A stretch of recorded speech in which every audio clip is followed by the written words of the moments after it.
But I feel like if a man dropped over $500,000 to get some of this, baby, I would give it up to him. Like, alright, y'all. Today's video is rated D, and I'll let y'all decide what the D stands for. Either way, it's grown folks' business. We're diving into the Danger Brothers books, which means spoilers, spice, and a whole lot of. If you came for logic, you've already lost. But if you came for vibes, pleasure, and book bays with the capital D, girl, you're in the right place. Let's get into it.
there's just something about a man who knows how to dominate you and tell you what to do without force, without you feeling unpleasant, awkward, or like, who the fuck is he talking to? That kind of man who knows how to take control of a room without even saying a word. The kind of man who doesn't ask twice because your body already answers for him. Who looks at you and already knows what your body needs before you even say so. That's what Endiya Carter gave us with the Danger Brothers. 3 men who understand dominance, pleasure, and control in 3 very different ways, but 3 very sexy ways. Dymon, Diesel, and Declan Danger are more than just 3 fictional men oozing with BDE energy. They're dominant and complicated men who learn to be certified pleasers to the female characters who are also their love interests in their books. Each one of them pulls you into a different side of what it means to surrender as a woman and to be pleased and desired, and to also trust your lover, to trust the person who is pleasing you wholly. So let's deep dive into these brothers because listen, I fell in love with each and every one of them. Y'all are in for a treat because they're it, okay? They're it. Let's start with the man who makes you question your patience, your pride, and your panties. I'm talking about Dymon Danger. Now, Dymon Danger is from book 1, which is called Tempted by Danger. In book 1, we meet Dymon Danger, and he's extremely smart and sexy, and he knows it. And he was just about to start his little business before he's somewhat forced to take over his family's high-profile business because his father, who used to be the CEO, he got caught cheating with his assistant, and it took over the blogs and the news stations. To save their family business, his father had to step down, and his father chose him to basically take the lead and step up and be the new face of the brand of their business. And since this affair almost cost them their family business, Dymon runs a tight ship. Now, Dymon, he wears a fitted suit. It's super fine, super professional, but he also has a long running list of rules his employees have to abide by. But the number one thing he has 0 tolerance for is his employees fucking around with each other. He does not want any of his employees fooling around, dating, none of that, because that's how his family had almost lost their business in the first place. So from day 1, that was his number 1 rule, and he has also shared that he's fired people behind this rule. Because he's the kind of boss who can ruin your day because he's not nice, he's super arrogant. Okay, because he's in this big boss role. He's super arrogant. He knows everything. He doesn't really listen to anybody else's opinion. He's got a super sharp tongue and tone with everybody. And because of his attitude and because of his arrogance, he can't keep an assistant, okay? All of his assistants he's been running through, they've been quitting left and right because they can't take his character, his demeanor. So his sister decides to intervene, and she hires someone she meets while on vacation with her boo thing. And this someone, her name is Quincy. And while all the other employees are afraid of Dymon, they're afraid to say certain things to him. It's so crazy because they have this app that he created where they're able to chat amongst each other. He's surveilling what they're saying about him. But a lot of the stuff that they say about him is not pleasant. They're all afraid of him. But the only one that's not afraid of him is Quincy. Quincy, she's not here for his tone. She's talking back. She's matching his energy. She's calling him out. And that tension between them starts to feel like foreplay that neither of them wanted to admit. And what makes her story is so wild is how the lines soon blur. So one night, Quincy goes to an underground club that caters to people who are curious about that dom and sub kind of relationship. She's always wondered what it would feel like to truly be with someone like that. And also, sis has bills to pay, okay? She has bills to pay. She has a family business of her own back at home that she's trying to take care of. When she is at this club, all the women are being bidded on. All the women who come there, they're bidded on by the highest bidder, who is a dom who wants to spend some time with them that night or for a certain amount of time. And so the man who wins the bid for her session spends $500,000 on her. And guess who that motherfucking man was? Dymon motherfucking Danger. Her boss, y'all. Her boss. The man she literally swore she'd never bow down to. So things get real spicy. So let's talk about the spice. So the scene I want to talk about and share is when he drops that money on her and they go up into the room, okay? So she says, "Mr. Dymon, please." I gripped the comforter tight, cracking some bones in my fingers when he thrusted his tongue inside of me. He pushed my thighs apart to pull his tongue deeper in my pussy. The cool feeling of his chain resting on my asshole turned me on even more. When I looked down at him, I saw that his mouth was wet as fuck with his eyes closed. When I started rocking my hips against his face, he slowly opened his eyes. Holding each other's gaze, he latched onto my clit, sucking and licking simultaneously. "God," I cried out, falling back on the bed, closing my eyes. Every muscle on my body tensed as I released on him. Tears welled up in my eyes, slipping down the sides of my face. I hadn't had an orgasm that strong in a while. He cleared his throat. "Just like you like getting your pussy ate, I love eating your pussy."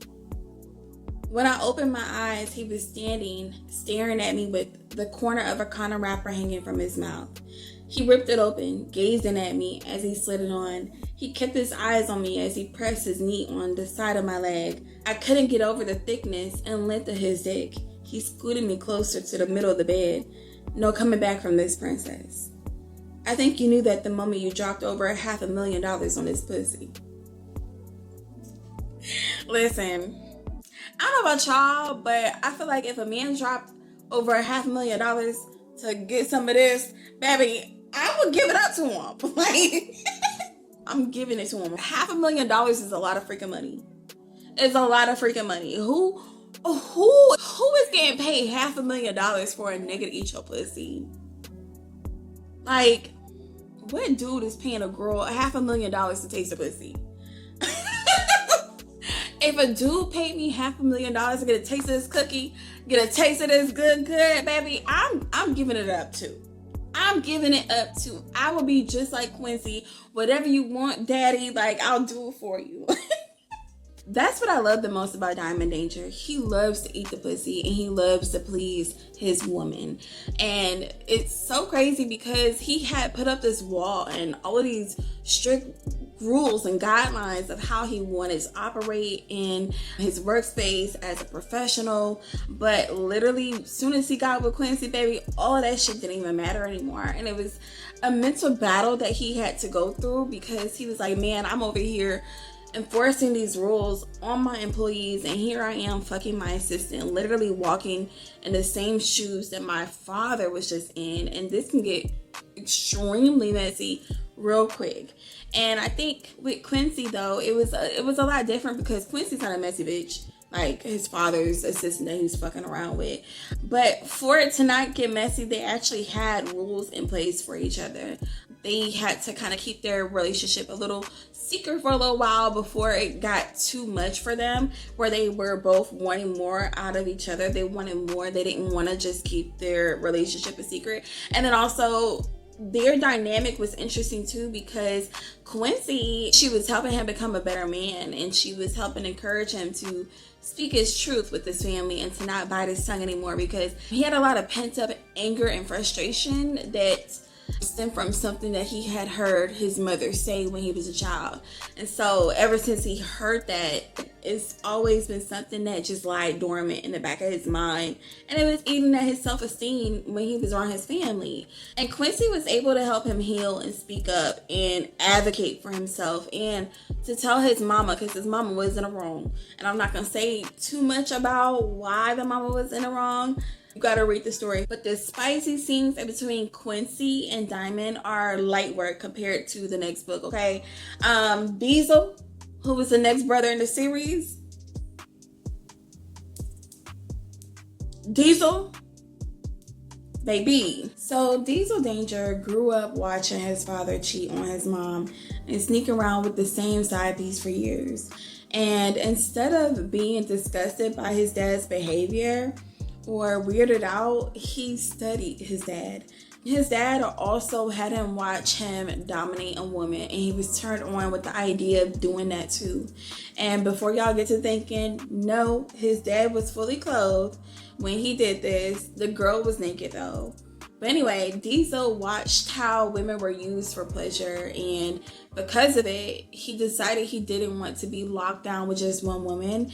He wanted that freedom to explore, and he became just like his dad when he became older, except he didn't want to be married at all. He just wanted that freedom, like I said, to do what he wanted to do and move around the way he wanted to move around.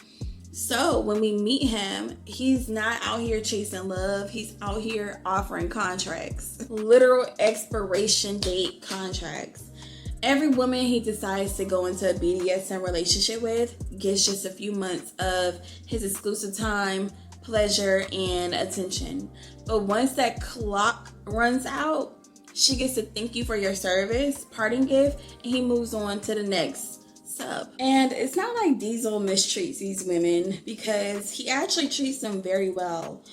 When he's with them, he gives them his full attention and dick exclusively to them when he's contracted with them. But they're just never going to be the one. They're never going to be the one to be able to tie him down, lock him down, get a baby out of him. He has strict rules in place in his contract, because in his mind, women are just momentary. They're not meant for long term. They're not meant for. And then also, he saw his family. He saw the way his dad is with his mom. And I think he also knows, like, he feels like he can't be tied down to one woman. He likes to explore. He likes to experience different things with different women until he meets Grayson McCree. Now, when we meet Grayson, she's a pretty girl, but emotionally fractured and still carrying a lot of hurt. Grayson's been through something extremely traumatic, and I'll let y'all read the book to find out the full details of what she's gone through, but it's horrific. And just know that the little hoe behind it deserves her ass beat, okay? And this dirty dog of a man is the reason why things pop off at this jukebox where Grayson's at. And also Dymon, Quincy, and Diesel are there as well, and they're watching pretty much everything go down from afar before they intervene. And when they intervene, Quincy basically tells Diesel to make sure Grayson gets home safely. And while they're on their walk, because it was like a short walk from the jukebox to Grayson's house, Grayson's just spilling everything, all her pain, her betrayal, her heartbreak, all of it to Diesel. And Diesel, he hasn't said a word. He's just listening to her as they're walking. And just as he gets to her house, and just before he leaves, he gives her his number in that smooth, just in case you ever want to talk again kind of way. But to be clear, Diesel knew exactly what he was doing when he gave her his number. He was basically trying to make Grayson his next sub. Now, Diesel has mentioned in his point of view that the type of women he goes after to be his subs usually fall in one of three categories. They're insecure, hurt, or healing from something that broke them. And his mind, his time, his presence, and his stroke game is what's going to help build these women back up after they've experienced whatever they've gone through. So he sees himself as a cure. And to be fair, Grayson might be insecure about her body since she's a curvy girl and she put on a lot of weight after her traumatic event. But she isn't a weak woman. She's just trying to find herself again. And Diesel just happens to walk in at the exact moment she's most open to being seen again. And baby, when I tell you, their spicy scenes together, hot. H-A-W-T. Hot.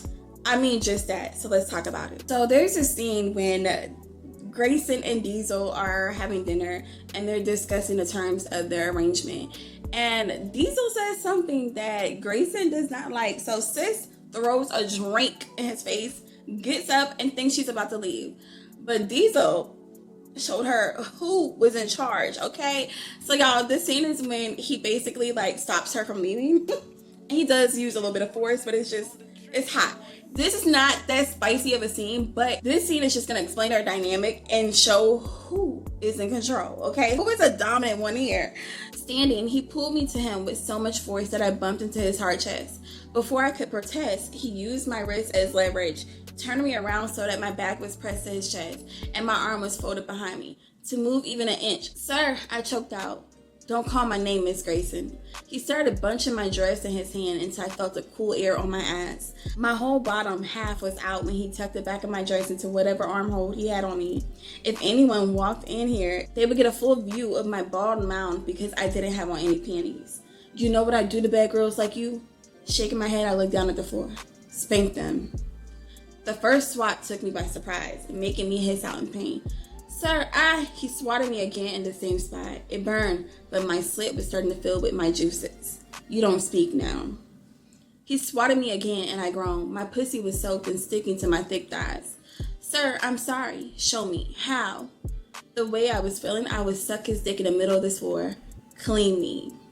When he released me, my arm tingled like all the blood was racing back to his spot. Turning toward him, I picked up the napkin, but he stopped me. No. He tapped the middle of my chin. You want me to lick you? He raised his eyebrow in response, basically telling me that I'd better figure it out. I took a step closer to him and stood on my tiptoes. I was still about a head shorter than him, but I was able to reach the bottom of his neck. Slowly, I swiped at the liquor that was... nearly dry on his skin. The low side he released had me tightening my thighs together. I went to the other side and he moved his head, inviting me even more. His dick was hard as a brick on my stomach.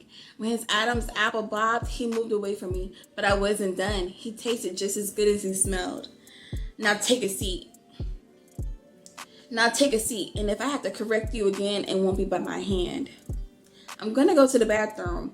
He snapped his finger and pointed at the chair. I said, take a seat. I won't ask you again. When I plopped down in the chair, I watched him as he fanned the napkin out and placed it in his lap, like he didn't have the remnants of the Cosmo around his shirt or dry droplets of the liquor on his face and my saliva on his neck. This man is a sociopath. Like literally after sis threw this damn drink on him, threw her Cosmo on him, he made her lick the shit off.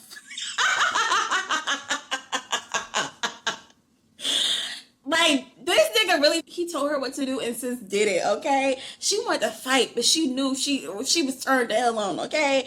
That she was going to be doing whatever he asked of her. And I don't even know why she was playing so hard to get, knowing that she was turned on by Diesel's dominant nature, the way he was talking to her, the way he was, oh my goodness.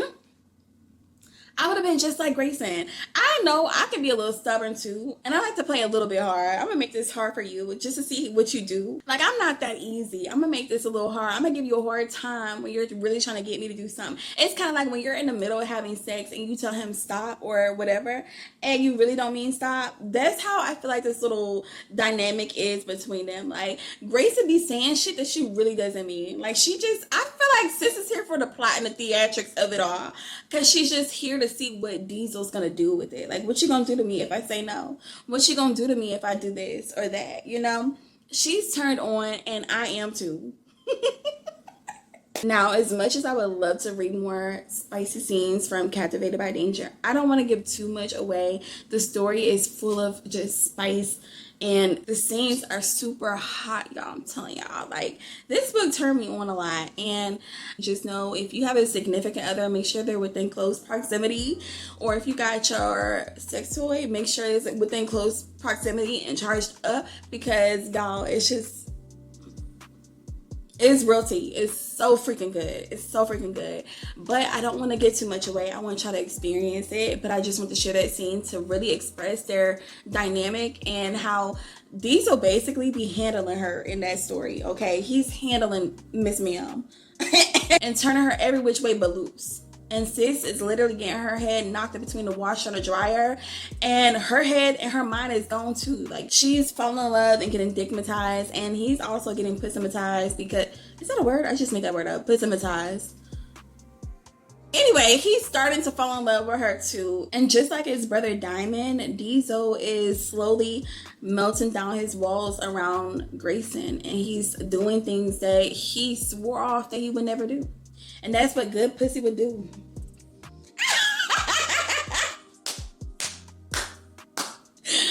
Y'all, I kid, but I'm also so serious. I really feel like, you know, if you got that good, you can make a man do anything. Pussy be running the world. There's been literal wars started behind good. I'm just saying.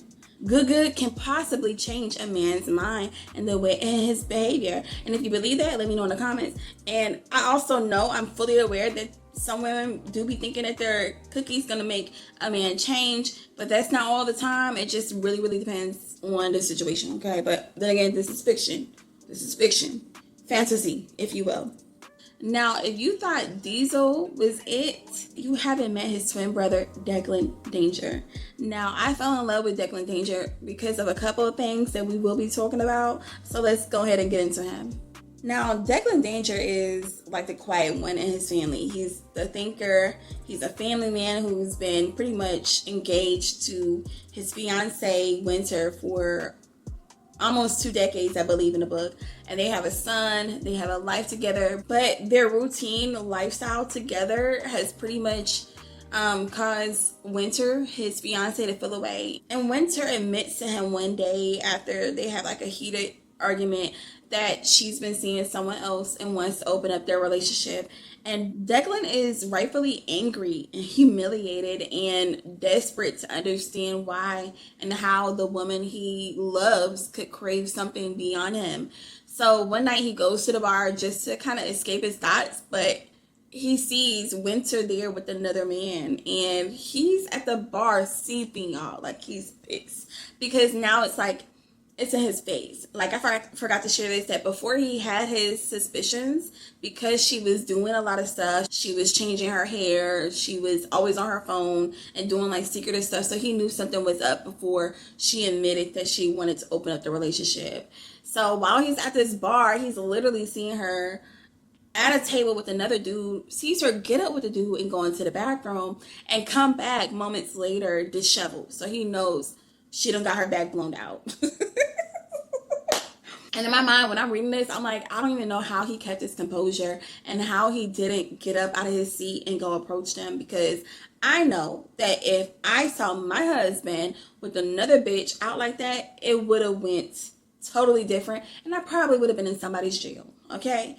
But he doesn't. He continues to sit at the bar. He's drinking when he's approached by Elle. And Elle is Grayson's bestie. Now, Grayson is from Diesel's book, and Elle is Grayson's best friend. They are childhood best friends. They grew up together. So let's talk about Elle, okay? Elle is super confident in herself, sensual and in tune with her body and her sexuality, and fully in control of her wants and needs as a woman who enjoys being pleased and pleasing. Elle is a hairdresser by day and a dominant woman by night. She makes men pay to obey. And when she realizes Declan has a foot fetish he's never explored, amongst other things, and I'm gonna keep it brief because I feel like I may be giving too much away. I feel like I may be over explaining these situations, but I feel like I have to so you can understand what's happening amongst each brother. But to keep it real brief, Elle uses his knowledge to teach him about surrendering in a way that flips everything he thought he knew about power. So let's talk about it. Now I like this scene because I have a thing for men who have foot fetishes, just because I sell feet pics on the side. If you guys have watched any of my videos that I have on my channel from months ago, maybe a year ago, I was making feet content. I was sharing how I self-care my feet to maintain my pedicures. So I love this scene that I'm about to share. It's just it's light work. It's the lightest freaking scene out of the entire book, because just like Diesel's book, Declan's book is full of freaking spice and smut, if not more than Diesel's. But as I've shared before, Declan has a foot fetish. That is one of the first kinks that Mistress Elle sees in him, because she saw how he was looking at her feet, how he was biting his lip, basically getting like excited and seeing her feet. And then also he began to ask her to have her toes painted a certain color. Let's get to the scene. Elle was so fucking pretty to me. Everything about her turned me on, and if I didn't pull it together, I'd nut before I even touched her. I kneeled at the foot of her bed, staring at the curve of her ass, down to her thick thighs and toned calves, and then her pretty ass feet with her perfectly painted orange toes. I placed kisses on the bottom of both of her feet and then her ankles, kissing from calf to calf before climbing on the bed between her legs. Gently, I pushed her right leg up, giving myself access to her pussy. The slight moisture gathered at her hole smelled and looked heavenly. I sucked her pussy in my mouth and flicked my tongue against her flesh as she fought to stay still. When her clit started to harden in my mouth, I brushed the flat of my tongue across it. She inhaled sharply, but remained as still as she could. The faster I brushed, the harder her clit got. Spreading her cheeks, I made small circles around the rim of her asshole until she let out a low moan. I moved back down to her pussy and more moisture had formed around her hole. I also love this scene because prior to this sex scene, there's a scene when Mistress Elle, I'm going to keep calling her that because that's who she is. She sends Declan a picture of her big toes, and he is immediately turned on. Like, he is so shocked that she's sent him this picture. And when she sent him this picture, he's in the middle of basically handling his hygiene. And so she sends him a message back saying, Declan, do you want to see the rest of this photo? His mind is gone. He's like, oh, fuck. Like, damn. Like, and so he texts back, yes, please. And so she says, how much do you want to pay for the rest of this photo? So basically the rest of the photo is her feet and her pussy, okay? And, you know, I used to sell feet pics. I did a couple of pictures like that before for big bucks, okay? just being honest. And so he was like, how much does it cost, Ella? And she says, what do you think you should pay? You put a price on it. And he was like, Ella, I would pay whatever you need me to pay to see the rest of this pic. Please, you want me to beg? Is that what you want? She had his mind gone, okay? He was begging. And so she said $1,000 for him to see the rest of the pic. And I was like, okay, period. I know that's right, Mistress Elle. Get your point. And so Declan, he feeling himself. He's like, that's all? Send me your account information. She responds by saying, LOL, your enthusiasm amuses me. There will be more, Declan. And so at this point, while he's messaging Elle, Winter, his fiance, bursts in the bathroom, and she's trying to figure out what the fuck he got going on because he's been in there for such a long time. And it's early in the morning. He's supposed to be having breakfast with their son. And because like he's having this conversation with Winter, Elle sends him a message saying, you have 3 minutes to send me the money or I'm deleting the photo. And so because he's going back and forth with Winter now and he can't text back, Elle decides to not only send a photo, but she blocks Declan. When I tell you when she does this, this is her power control. This is her expressing her dominant nature. Because she's like, all your attention is supposed to go to me, babe. I don't give a fuck about what the fuck you got going on. And next thing you know, he's texting her like, hold on, I just need a little bit more time. I was interrupted. I'm trying to get to my computer to send you this money. So Elle says, you being interrupted is not my issue. That's why when you're speaking with me, I need your undivided attention. maybe next time. And so he said, what if I double it? Meaning, what if he sends her $2,000? And instead of her messaging him back, Miss Ma'am shows her power and dominance when she blocks his ass, okay? Like, I'm gonna teach you a lesson when you fucking around with Mistress Elle, baby, okay? Get it straight. When I tell you, when she did this, she had his mind motherfucking gone. It was very clear that he got the picture on who he was fucking with. And listen, this got him excited, so much so that he pulls up to her freaking house. And fast forward, they end up doing the do. Y'all, my camera died, so I'm actually recording this part on another day. So if I look a little bit different, that's the reason why. And I didn't realize until, like, I don't know, it was so late until I realized, y'all, I was deep into just talking, okay? But I think where I left off on was when Declan and Mistress Elle had that moment of her showing her dominance and her blocking him. And y'all, after reading the entire book, I was so freaking satisfied and so happy that I finally got to read a story like this. I was like, yes, finally I get a story of a woman who was soft, feminine, and still can run the show in the bedroom when it comes to intimacy through teasing. I don't think I've ever read a story like this before. And teasing is one of my specialties. If y'all ain't know, now y'all do. Listen, reading Declan and Mistress Elle's story had my mind going down memory lane. Y'all, I'd be remiss if I didn't share more about my time selling feet pics. So there's this guy in my inner circle. I've known him for years, y'all. It's been over a decade, and I never knew that he had like a foot fetish. And also because like he's been in relationships and multiple relationships over the years, and I didn't know he had a crush on me until recently when he became single, right? And so, you know, he came out and he told me he's been crushing on me for years and that he loved my feet. And y'all, when I tell you, he was also saying like how he had been fantasizing about this, and I had no clue. Granted, he's a cute guy, but I never looked at him like that. Obviously, he's in my friendship circle. He's a friend. So I was a little apprehensive in talking to him just on that level because I already knew like this could go very wrong. You're in my friendship circle, so if things go wrong between us, that means like it'll jack up our friendship circle a little bit, and I didn't want that. But when I tell you, this man has been applying pressure and almost like begging, like, but not like in a distasteful way, in a way where I'm like, oh, like, why is he begging me or whatever? But he was literally applying pressure.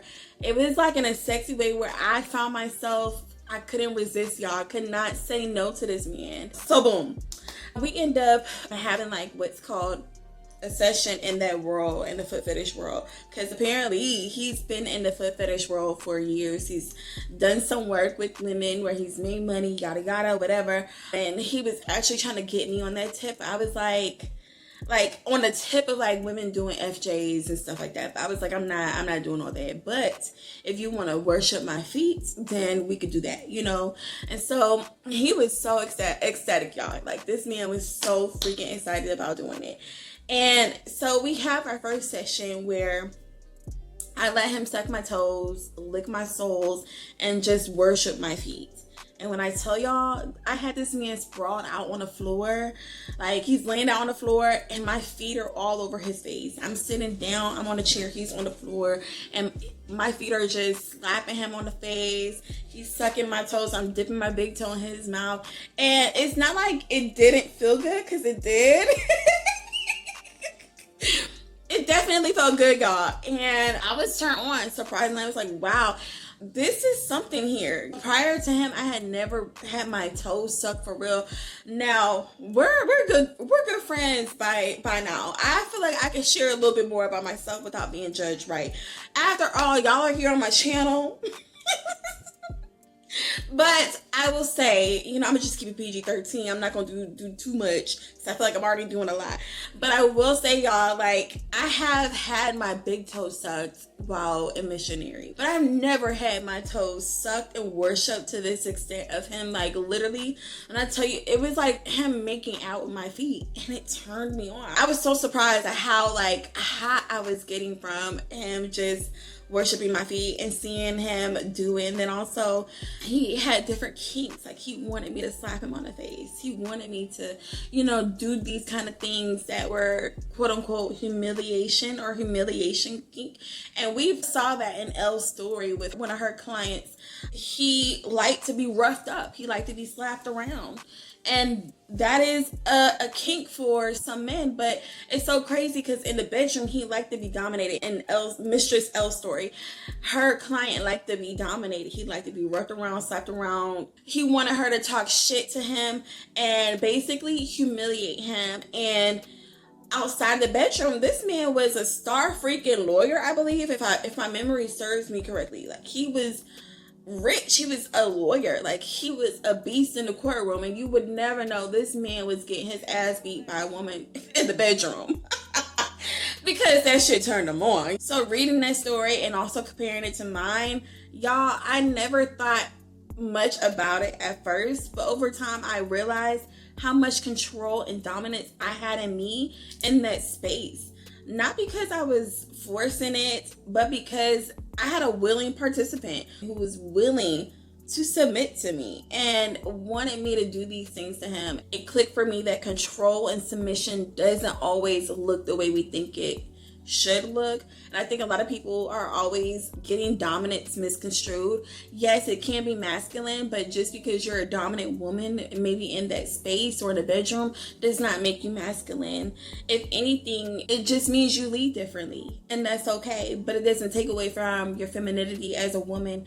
Some of us are naturally nurturing, but still like to be in control. It's not always about barking orders or trying to act like a man. It's not about emasculating him, overpowering him, or trying to break his spirit down. Because, I mean, that is a kink for some people. Like I said, we saw that in Elle, but it's not always about doing that when you're a dominant woman in a bedroom. Sometimes it's just about you leading differently and knowing what your partner likes and what you like, and y'all come into like some kind of mutual understanding and mutual ground so that it could be sexy and fun and pleasurable. That's what I think makes the Danger Brothers so freaking fun to read. They explore power control, pleasure, and submission in ways that make you check in with yourself. Like, would I let somebody dominate me like that? Or would I ever be the one in charge like Mistress Elle? It's a soft girl's dream to be dominated like that in the bedroom, and to have a man really explore all of your interests and also